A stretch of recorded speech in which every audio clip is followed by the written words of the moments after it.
ఏయ్ మంచి గుసో. మన తెలంగాణ రాష్ట్ర ముఖ్యమంత్రి శ్రీ యనుమల రేవంత్ రెడ్డి. ఎవరు?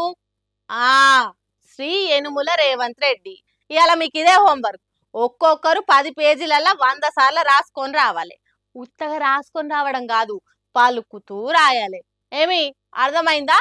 రేపు వచ్చిన తర్వాత అందరిని అడుగుతా. ఎవ్వరైనా చెప్పలేదనుకో ఈపులు విమానం మోతం అవుతాయి. ఏంది పిల్ల పంతులమ్మ అవతారం ఎత్తింది అనుకుంటుర్రా? హీగో గిట్లా నేర్పిస్తే తప్ప మన తెలంగాణ మంత్రులకు, కాంగ్రెస్ పార్టీ లీడర్లకు, ఆఫీసర్లకు రాష్ట్ర ముఖ్యమంత్రి ఎవరో గుర్తుండేటట్టు లేదు. సీఎం పేరు పల్కనోళ్ళ దాంట్లో మంత్రి పొన్నం ప్రభాకర్ కూడా చేడిండు. ఏమన్నాడో ఇనుండ్రి సార్ మాట కూడా. ఇదే నియోజకవర్గంలో నేను, శ్రీధర్ బాబు గారు, దామోదర్ రాజనరసింహ స్థానిక మంత్రులం.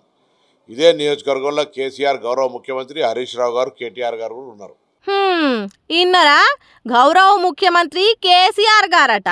అంటే సీఎం రేవంత్ రెడ్డి కాదా ఏంది? 10 ఏళ్ళు ముఖ్యమంత్రిగా పనిచేసిన పెద్ద మనిషి కేసీఆర్ ఆయే. ఆ 10 ఏళ్ళు ప్రతిపక్షం నుండి ఊకే సీఎం కేసీఆర్ కేసీఆర్ అని ఇప్పుడు కూడా అట్లనే అన్నాడు కావచ్చు అనుకుందాం. మరి కాంగ్రెస్ పార్టీ అధికారంలోకి వచ్చి ఏడాదిన్నర అవుతున్నా ముఖ్యమంత్రి పేరు తెలవకుంటే ఎట్లా కావాలి? మంత్రి పొన్నం ప్రభాకరు ఎప్పటికీ సీఎం రేవంత్ రెడ్డి పక్కకే ఉండేటోడాయే. కాయింత తెలివద్దా? అధికారులు మర్చిపోయి, సొంత పార్టీ లీడర్లు మర్చిపోయి, ఆఖరికి పక్కకే ఉండే క్యాబినెట్ మినిస్టర్స్ కూడా సీఎం పేరు మర్చిపోతే ఎట్లా? తెలంగాణకు సీఎం రేవంత్ రెడ్డా కాదా?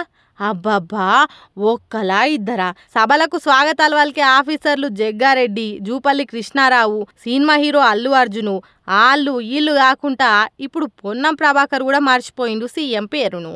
ఎమ్మెల్సీ ఎన్నికల్లా తమ పార్టీ ఎట్లా ఓడిపోయిందో చెప్పుకుంటా గౌరవ ముఖ్యమంత్రి కేసీఆర్ అన్నాడు. ఇక్కడ ఇట్లుంటే ఇగో ఈ కాంగ్రెస్ పార్టీ ఎమ్మెల్యే చూడుండ్రి సీఎం ఎవలని చెప్తున్నాడు. శ్రీనివాస్ రెడ్డి గారి దగ్గర ఈనాడు ఈ రాష్ట్ర ముఖ్యమంత్రి శ్రీనివాస్ రెడ్డి, మన తుమ్మల నాగేశ్వరరావు గారి దగ్గర, సారీ రేవంత్ రెడ్డి గారి దగ్గర, వీరందరూ ఈ ఎమ్మెల్యే ఒక్క అడుగు ముందుకేసి ముఖ్యమంత్రి శ్రీనివాస్ రెడ్డి, తుమ్మల నాగేశ్వరరావు అని తర్వాత రేవంత్ రెడ్డి అంటున్నాడు. వైరా ఎమ్మెల్యే రామదాస్ నాయకు. ఎందుకు ఇట్లా అవుతున్నదో కాంగ్రెస్ పార్టీలకు కానీ అందరినీ బడి పిల్లల తీరుగా కూసుండబెట్టి పలకలలా వలుక్కుంటా దిద్దాలే. అప్పుడు తప్ప యాదికుండేటట్టు లేదు రేవంత్ రెడ్డి పేరు. మరి లేకపోతేంది? తెలంగాణ పబ్లిక్ రేవంత్ రెడ్డేనా సీఎం అనే అనుమానాలు సీఎం సారుకు అవమానాలు అవుతున్నాయి. తెలంగాణ రాష్ట్రం కోసం పుట్టిన పార్టీ, 4 కోట్ల ప్రజల కోరిక సాకారం చేసిన పార్టీ, తెలంగాణ సాధించిన పార్టీ, గులాబీ పార్టీ ఉట్టి 24 ఏళ్ళు అయిపోయి 25లకు కాలు పెడుతున్న యాళ్ళ దగ్గరలోనే ఉన్నది కాబట్టి ఇవాళ బీఆర్ఎస్ పార్టీ మీటింగ్ పెట్టిండ్రు. మరి మీటింగ్ ఎట్లా జరిగింది, పార్టీ పెద్ద కేసీఆర్ ఏం మాట్లాడిండు అనేది ఓసారి తెలుసుకుందాం పాండ్రి. గులాబీ పార్టీ సంబరాలు చిన్నగా ఉండొద్దు, ధరణి దద్దరిల్లాలే.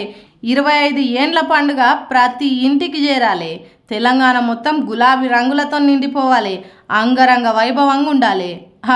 అందుకోసమే కేసీఆర్ పార్టీ లీడర్లతోని మీటింగ్ పెట్టిండు. ఎర్రవెల్లిలున్న తన ఫామ్ హౌస్కు పిలుచుకొని మాట్లాడిండు. ఈ నెల 27 నాడు పెట్టబోయే సభ ఎంత గొప్పగా ఉండాలి, పల్లెల నుంచి ప్రజలను ఎట్లా తరలించాలి, గులాబీ జెండాను గుండెలకు అతుక్కునేటట్టు కార్యకర్తలను ఎట్లా కదిలించాలి అనేది ముచ్చట్లు మాట్లాడిందట. రాష్ట్రం అన్ని జిల్లాల నుంచి లీడర్లు, మాజీ మంత్రులు, ఎమ్మెల్యేలు, మాజీ ఎమ్మెల్యేలు కేసీఆర్ చెప్తున్న మాటలు శ్రద్ధగిన్నారు. ఇదే మంచి అదును. దానికి తోడు మన పార్టీ పుట్టినరోజు కాబట్టి బీఆర్ఎస్ పార్టీ తడాక ఏంటిదో చూపెట్టాలి. నవ్వేటోని ముందట బొక్కబొర్ల పడ్డట్టు కాకుండా తెలంగాణ రాష్ట్రానికి బీఆర్ఎస్ పార్టీ తప్ప ఇంకో గత్యంతరం లేదురా అనుకునేటట్టు సభలు జరపాలి. అంతకంటే ముందు లీడర్లు ఏమేం చేయాలనో ఈగురం చెప్పిండట. యావత్ తెలంగాణే కాదు, దేశం మొత్తం మన సభ గురించి మాట్లాడుకునేటట్టు జరపాలి సభ. అందుకు మీరంతా రెడీగా ఉండుండ్రి. మనం సభలు పెడితే ప్రజలు వచ్చేదానికి రెడీగా ఉన్నారు. మీరు చేయాల్సిందల్లా వాళ్ళకి ఎసొంటి తక్లీఫ్ కాకుండా చూసుడే అని అన్ని ముచ్చట్లు నూరు పోసిండట. చిన్న ముచ్చట కానుంచి పెద్ద పెద్ద ముచ్చట్ల దాకా అన్నీ సారించిందట. మరి చూడాలి బీఆర్ఎస్ సభ ఎక్కడ పెడతారు, ఎంత పెద్ద ఎత్తున పెడతారు అనేది ముందు ముందు తెలుస్తుంది.